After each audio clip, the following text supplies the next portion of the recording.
दोस्तों मैं हूं शाहरुख खान। दोस्तों आज पूरा दिन देश और सभी प्रदेशों में गर्मी का तापमान आम दिनों से कुछ ज़्यादा ही था। एक तरफ सूरज की गर्मी तो दूसरी तरफ चार राज्यों के चुनावी परिणामों की गर्मी जो आप जनता के साथ हमें भी कुछ ज़्यादा ही महसूस हुई थी। तो इसलिए हम आज लखनऊ की प्रसिद्ध डॉक्टर भीमराव अम्बेडकर पार्क घूमने चले गए थे और वहाँ पर हमने आप दोस्तों के लिए कुछ वीडियो भी शूट कर लिया है। तो आप लोग इसको देखें और साथ में हम आपको आज पूरे दिन के बारे में भी बताते चलते हैं।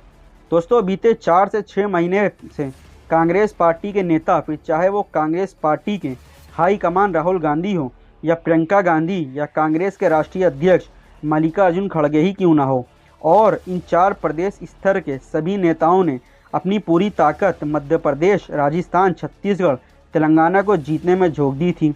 लेकिन बीजेपी में प्रधानमंत्री नरेंद्र मोदी का जादू फिर चल गया, या ये कहे हिंदी प्रदेशों में जनता ने कांग्रेस का सुशासन को छोड़ बीजेपी के कुशासन को एक बार फिर चुन लिया है। दोस्तों अंबेडकर पार्क में आज आम दिनों से ज़्यादा भीड़भाड़ मौजूद रही। वहाँ पर कुछ अन्य जिलों के स्कूल के छात्र छात्राएं भी आए थे पर्यटक के रूप में, जिससे आज राजधानी लखनऊ में खूब चहल पहल रही और यहाँ की फिजाओं में भी खुशनुमा माहौल बना रहा। लेकिन वहीं बीजेपी सरकार के अन्य राज्यों में जहां बलात्कार, हिंदू मुस्लिम राजनीति हो या जुमलों की झूठी बातें हो, अब वो तो आम बात होती जा रही है।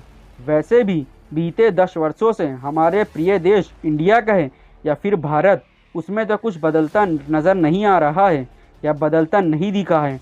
और ना तो देश के युवाओं को 2 करोड़ नौकरी हर वर्ष मोदी जी ने दी है, ना किसी देशवासियों के खाते में 15 लाख रुपए आए हैं, और ना देश का विकास हुआ है, ना ही देश की जनता का विकास हुआ है अभी तक।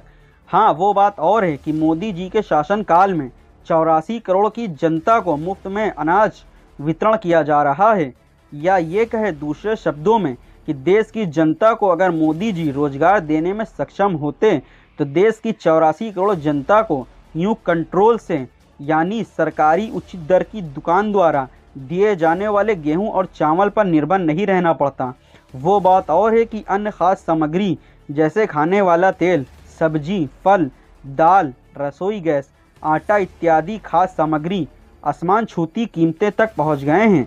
दोस्तों एक बात तो हम आप सभी से कहना चाहेंगे या कहेंगे, इस तरह राजनीति नेताओं के चक्कर में ना फंसें और इन नेताओं के जुमलों के चक्कर में आकर आप लोग अपने परिवार को समय नहीं देते हैं और उनको घर से बाहर कहीं टहलाने घुमाने नहीं ले जाते हैं।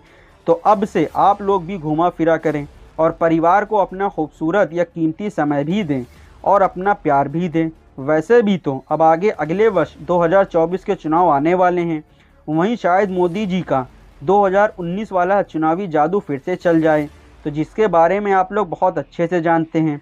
हो भी क्यों ना, फिर चाहे वो बालाकोट हो या सर्जिकल स्ट्राइक हो या 40 जवानों की शहादत ही क्यों ना हो, जिसको मोदी जी ने अपनी चुनावी राजनीति के रूप में इस्तेमाल भी किया और उसमें वो कामयाब भी रहे, वो जीत भी गए थे। शायद मोदी जी का जादू फिर चले तो वो फिर तीसरी बार प्रधानमंत्री बन जाएंगे। खैर ये तो मोदी जी और उनके भक्त ही जाने, लेकिन देश की जनता ने और उनके साथ हमने भी ये उम्मीद लगाई थी कि शायद 4 राज्यों में से कम 3 तो कांग्रेस जीत ही जाएगी, मध्य प्रदेश, छत्तीसगढ़ और तेलंगाना। हाँ, राजस्थान का तो ये रिवाज है कि 5 वर्ष बीजेपी और 5 वर्ष कांग्रेस राज करती है, जनता उनको अपने उद्धार का पूरा मौका देती है। लेकिन राजस्थान में इस बार अशोक गहलोत ने बड़ी दमदार लड़ाई लड़ी और सम्मानजनक स्थिति में भी कांग्रेस पार्टी को पहुंचाया। लेकिन कांग्रेस पार्टी की चुनावी रैलियों में जो दम दिखा था या दिखा करता था, फिर जनता कहे या जो भीड़ उमड़ती नज़र आती थी, वो सिर्फ मूर्त ही बनकर रह गई। लेकिन कांग्रेस पार्टी ने उसे अपने वोट बैंक में तब्दील नहीं करा पाई। ये कहना बिल्कुल 100% सत्य होगा कि मध्य प्रदेश में कमलनाथ का चुनाव से पहले ही खुद मध्य प्रदेश का मुख्यमंत्री समझने की बेवकूफ़ी पाल लेना और अभी कुछ महीनों पहले ही जो इंडिया नाम का गठबंधन बना है, जिसमें देश के अलग अलग राज्यों की 26 बड़ी विपक्षी पार्टियां शामिल हैं, उनको बिल्कुल साइडलाइन कर देना और भोपाल में इंडिया गठबंधन की रैली या बड़ा प्रोग्राम को कैंसिल करवा देना कमलनाथ के द्वारा, और साथ में कमलनाथ का रावण रूपी अहंकार उनको ले डूबा।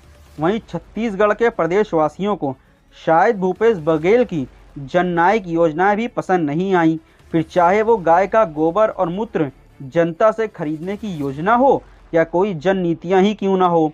और कांग्रेस इन 3 राज्यों में हारी ज़रूर है, और हो भी क्यों ना, आखिर ये मध्य प्रदेश, छत्तीसगढ़, राजस्थान से जितना हिंदी प्रदेश है उतना ही गोबर प्रदेश भी है। ये गोबर शब्द हम इसलिए इस्तेमाल कर रहे हैं क्योंकि इन तीनों प्रदेशों में जनता की कुंभकर्ण रूपी नींद अभी टूटी नहीं है शायद, जो ये मौजूदा बीजेपी सत्ता को एक बार फिर सत्ता में वापस लौटा रही है। क्योंकि मोदी जी के शासनकाल में तो अडानी फल फूले हैं, देश की सरकारी संपत्ति जिसको उन्होंने पब्लिक सेक्टर कहते हैं उसको निजीकरण कर दिया है, यानी अडानी के हाथों सौंप दिया है। अब आधा देश अडानी का हो गया है। अब आप जानते हैं, अब आप जनता ये सोचेगी कि हमारे बारे में कि हम कांग्रेस के अंधभक्त हैं और बीजेपी के विरोधी हैं। लेकिन हम ये इसलिए कह रहे हैं कि बीते 18 वर्षों से मध्य प्रदेश में शिवराज सिंह चौहान उर्फ मामा की सरकार है, जो महाभारत के शकुनी मामा की तरह हैं, जो बिल्कुल मोदी जी और योगी जी के पद चिन्हों पर चलते हैं, जिनके कार्यों को हम क्या बताएं, आपको तो पता ही है, दोहराने का मतलब सही नहीं है। वहीं छत्तीसगढ़ में भूपेश बघेल सरकार ने जनता के लिए कुछ अच्छे काम किए ज़रूर हैं अभी तक। हाँ, उनके राज में छत्तीसगढ़ में बहुत कुछ घटनाएं भी हुई हैं जो नहीं होनी चाहिए थी। और राजस्थान में अशोक गहलोत और सचिन पायलट की 4 साल से ज़्यादा उठापटक चलती रही सीएम पद की उम्मीदवारी को लेकर, जिससे जनता के बीच अशोक गहलोत सरकार के जनता के लिए किए गए अच्छे कार्यों, जन नीतियों पर भी पानी फिर गया जो उन्होंने किया था जनता के लिए।